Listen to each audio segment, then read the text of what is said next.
hello mga lods. Magandang araw po sa ating lahat. Magandang tanghali po mga lods.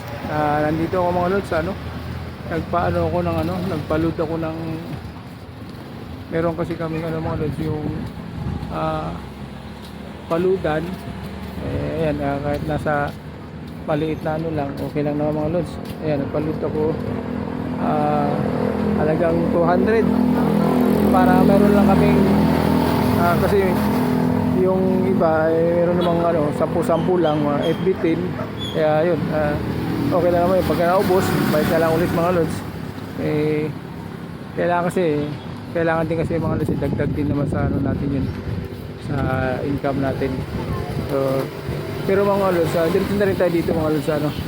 Bali tatayan na rin tayo ng luto para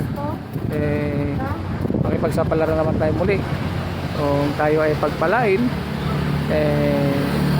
swerte. Pero pagka hindi, ganun pa rin, taya-taya pa rin tayo mga lods. Siyempre, ikaw nga, huwag tayong magsawa hanggat meron pang taya. Pero pag wala na, wala muna, pahinga muna.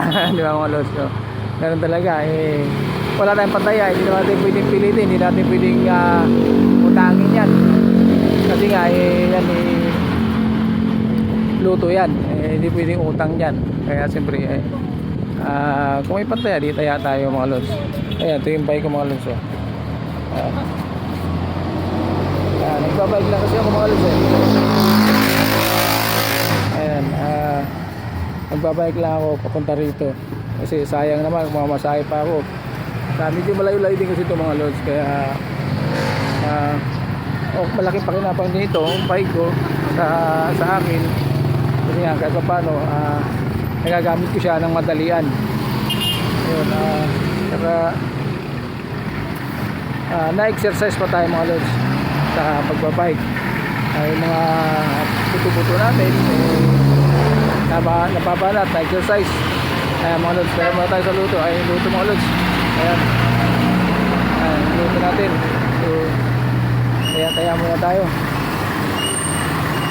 Magpapakasakali tayo mga lods, walang masama tayo magpapakasakali. Ayan, magandang umaga po sa ating lahat mga lods. Ayan, okay, good morning. Ayan, so ayan mga lods, pakasakali lang naman tayo. Okay, wala namang masama mga lods, diba?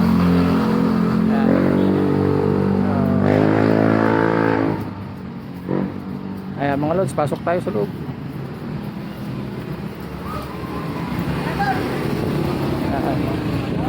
Ayan mga lods, diba?